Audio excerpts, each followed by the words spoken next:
everyone and welcome back to the channel.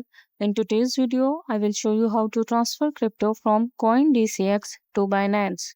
First, open your CoinDCX account and head over to the Funds section. From there, tap on Withdraw.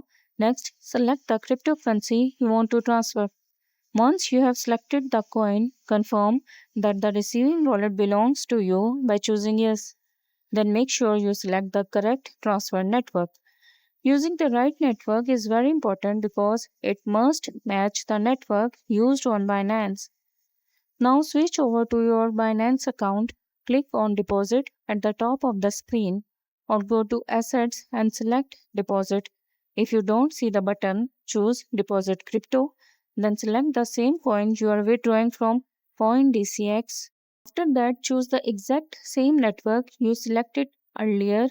Binance will then generate a deposit address for you.